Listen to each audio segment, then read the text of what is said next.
Ladies and gentlemen, welcome to the first annual running of the Race 164 Off-Road Challenge, aka the O.R.C, aka the O.R.C. Roar!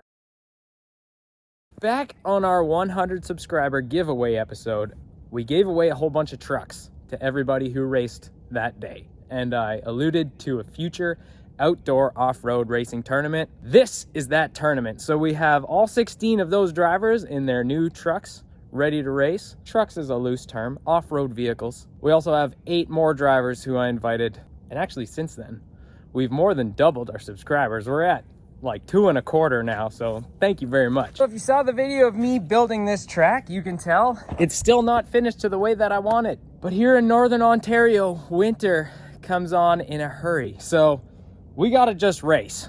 I know the track isn't ideal, but we're gonna use that to our advantage because I have a plan. Ran into a little problem already. The track fell down and broke.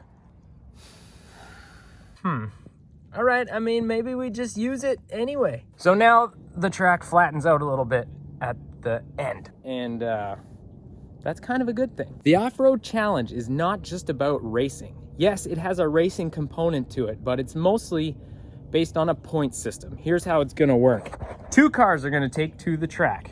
This line here, which I very poorly marked because the track is wet and tape won't stick, so I used a Sharpie and it kind of worked. But anyways, you get 1 point for crossing this line. It's about the halfway point. You get another point for crossing the finish line, which is also very poorly marked over here. So that's 2 points if you make it to the finish line. You make it to the finish line ahead of your opponent, aka win the race. That's another 2 points. So you're at 4.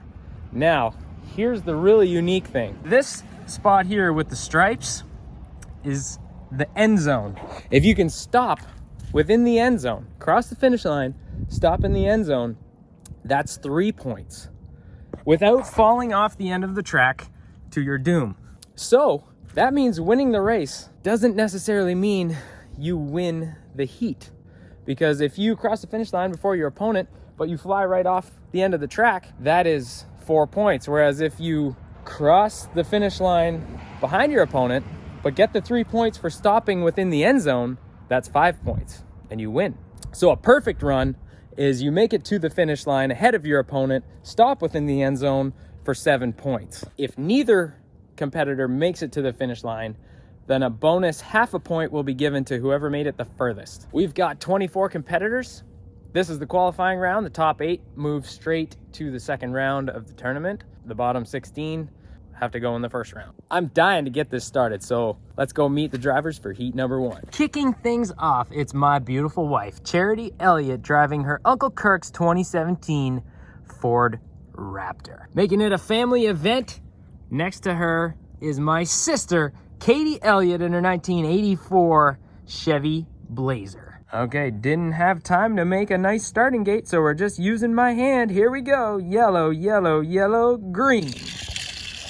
Oh, the Blazer takes the lead, but it's a close race. Oh, but she went off the end. I think Charity, yes, she made it to the finish line first. Katie ended up on her side. So that's going to be just 1 point for Katie. Tough luck, Katie, but it's just the qualifying round, okay? This isn't the tournament. You're still in the tournament.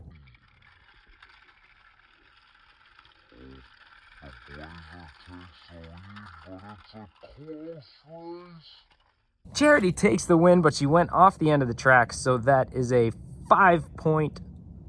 Wait, that's a 4-point run. Apparently, I still need to learn my own scoring system. All right, heat number 2 is Trevor Adkins in the 1970 Dodge Power Wagon versus his brother-in-law, Bobby Carpenter, in the 1985 Porsche 911 Rally. Bobby took race 164 by storm by winning his rookie event. So, Bobby, we're expecting big things. Trevor, I don't know what to tell you. He's on a hot streak of 1 win. All right, Power Wagon versus Porsche. Here we go.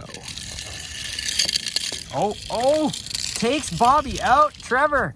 Oh, we got our first perfect run, ladies and gentlemen. Trevor Adkins takes the win, leaving Bobby in the dust, crossing the finish line, stopping in the end zone. A 7-point run for Trevor Adkins. Bobby, I'm afraid, did not even make it to the halfway point. So that's a big old 0 for Bobby. I guess the nerves got to him.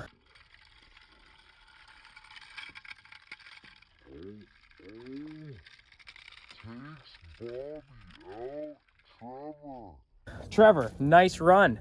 Currently top qualifier. Heat number 3 is a father-son matchup. We've got Dale Whitmill in the Borla Exhaust 2019 Chevy Trail Boss Silverado versus his dad, Wally Whitmill, in the 1968 Dodge D200. All right, 3, 2, 1, go.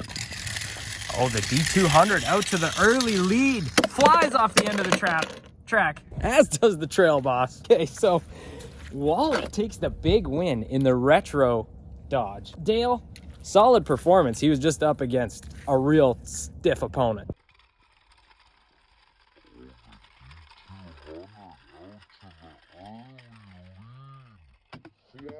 So that's 4 points for Wally and 2 points for Dale. Our next matchup is a pair of twin brothers. It's Cameron Slater in his 2017 Ford Raptor, second Raptor of the day, versus Kyle Slater in the Toyota Land Cruiser. What year is it? Do not know what year it is. All right, here we go, Slaters. 3, 2, 1, hit it.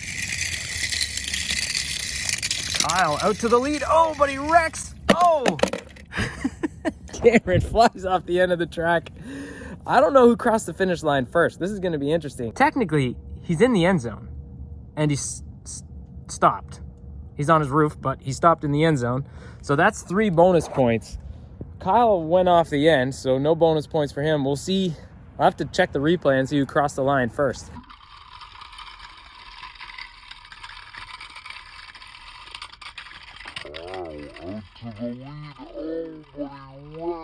Okay, so Kyle did cross the line first, so that, while he had a pretty violent flip, is technically a perfect 7 for Kyle Slater, joining Trevor Atkins at the top of the heap. 2 points for Cam for making it across the finish line second. Keeping with the family theme, our next matchup, Aaron Wigney in the Big Air Bel Air versus his wife and sister-in-law, Jessica Wigney and Laura Elliott, in the big old Jeep Wrangler.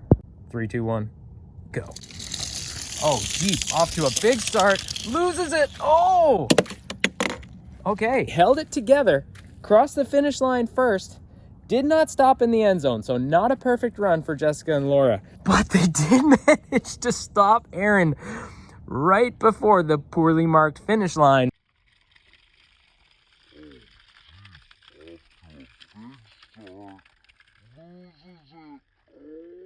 So that's just a 1-point run for Aaron.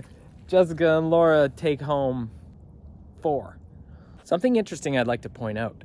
Falling off the end of the track, while yes, it's not a perfect run, you also run the risk of like bending an axle, because that's a pretty good drop down into the basket. And you're lucky I put the basket there. Otherwise the cars would get wet in this muddy grass and then probably be slower the next time. So you're welcome. But yeah, don't fall off the end if you can help it. All right, sticking with our family matchups, for the last race of the day, it's Jared Ayton in the 1988 Jeep Wagoneer versus his brother Ben Ayton in the 2021 Ford Bronco. Yellow, yellow, yellow, green. Oh, lost control.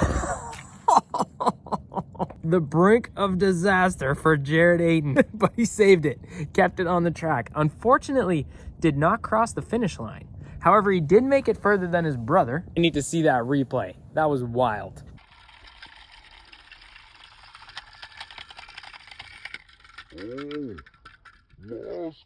I don't know what he hit, but the front axle went over it, and then the back one hit it, and the thing did a huge nose wheelie.